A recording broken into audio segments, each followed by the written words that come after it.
Hey, salut! Aujourd'hui, je vous propose un petit tour d'Italie pour en apprendre plus sur ce pays et plus particulièrement sur certaines règles, disons, stupides, idiotes, débiles, connes, enculés. Alors asseyez-vous tranquillement, hein, prenez une petite pizza pomodoro et c'est parti!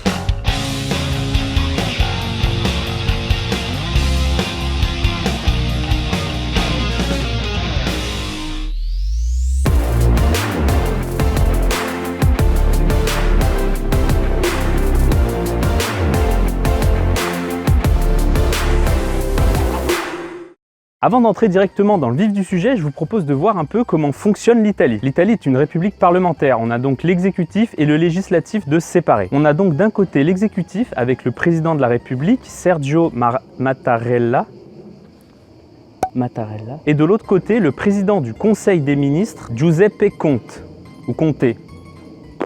Mais dans les faits, le président n'a pas vraiment de pouvoir, hein. Il se contente juste de représenter un petit peu l'Italie. Du côté législatif, on a affaire à deux chambres qui ont exactement le même pouvoir, contrairement à notre Parlement où l'Assemblée nationale a plus de poids que le Sénat. L'Italie est un pays très décentralisé, ce qui donne beaucoup de pouvoir et d'autonomie aux différentes provinces italiennes. Et les dirigeants de ces provinces sont parfois très inspirés et pondent des interdictions, ma foi, assez originales. Alors pendant mes recherches, j'ai lu pas mal d'articles complètement ouf. Vraiment, parfois c'était abusé. Et je me suis dit... Mais attends... Tu regardes des articles sur des sites pas très sérieux, si ça se trouve, c'est de la grosse connerie. Du coup, j'ai voulu pousser un petit peu mes recherches pour savoir quel était le vrai du faux. Et je suis tombé sur une question posée par deux personnalités italiennes à la Commission européenne. Ils soulèvent le fait que les maires d'Italie ont beaucoup de pouvoir en vertu d'un décret-loi. Et que justement, ils l'ont bien usé leur pouvoir. Ces deux politiques italiens font une liste assez conséquente des interdictions un peu cheloues que les maires justement ont ordonnées. Et donc toutes les interdictions que j'ai pu lire dans les articles se sont retrouvées dans cette question. Donc ça atteste un petit peu de leur véracité. Et du coup, je me suis dit... Alors les maires d'Italie sont vraiment des grosses stars.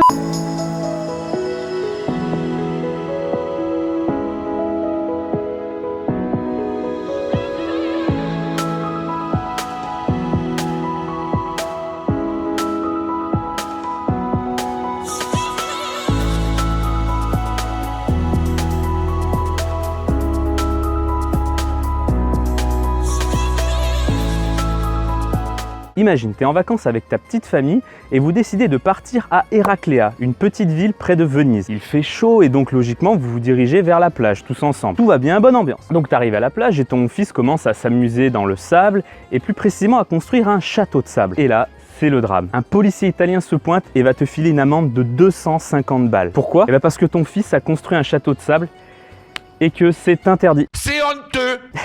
Et ouais, le maire d'Eraclea a décidé d'interdire la construction de châteaux de sable sur ses plages. Il s'est peut-être dit que comme en général c'est les gosses qui construisent les châteaux de sable, et ben que en général c'est pas très bien fait, du coup c'est moche et il veut peut-être que ces plages restent belles. Peut-être, je sais pas, aucune idée. Voilà, qu'est-ce que vous voulez que je vous dise là?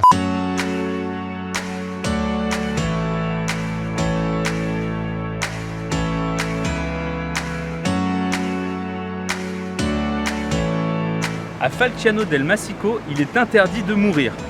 C'est vrai, après tout, mourir, c'est pas ouf.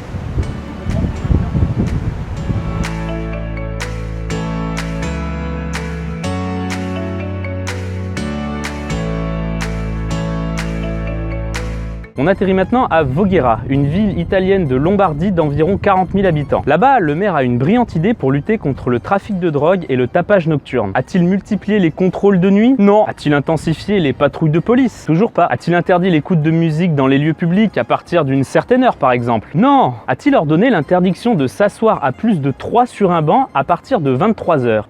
Oui. Là-bas, après 23 heures, il n'est plus possible de s'asseoir à plus de 3 sur un banc. Après, je connais pas la taille des bancs. Mais sinon, si vous êtes plus de 3 à Voghera après 23 heures, bah, il y en a qui devront rester debout. Dans la même idée, à Novara, une autre ville italienne, il est interdit d'être en groupe dans les parcs publics à partir de 23 h 30. Ah oui, et si vous décidez de vous balader à Capri, faites gaffe de ne pas faire trop de bruit en marchant. Oui, les chaussures trop bruyantes sont interdites là-bas. Les slips sont interdits là-bas. Les strings aussi, non?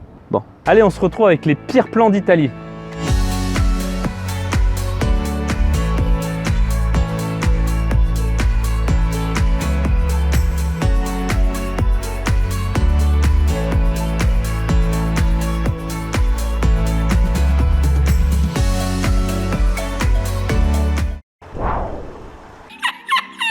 Es que la pregunta que me has hecho. On se retrouve toujours pour une interdiction aussi tordue que ton esprit. À Eboli, une ville pas très loin de Naples. Alors cette interdiction est un petit peu particulière, hein. À la rigueur, on peut comprendre, mais...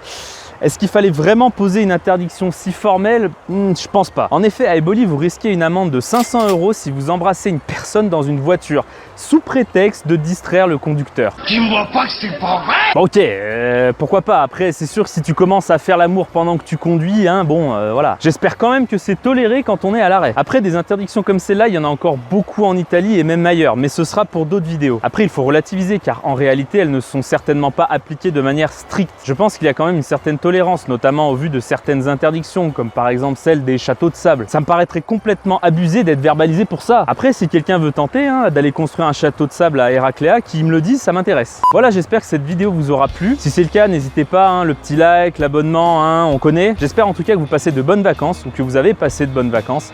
Allez, ciao!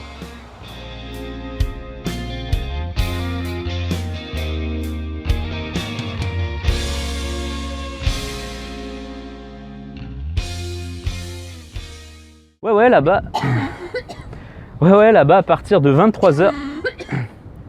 Dis donc, là, ça va? T'as pas l'impression de m'emmerder, là, non?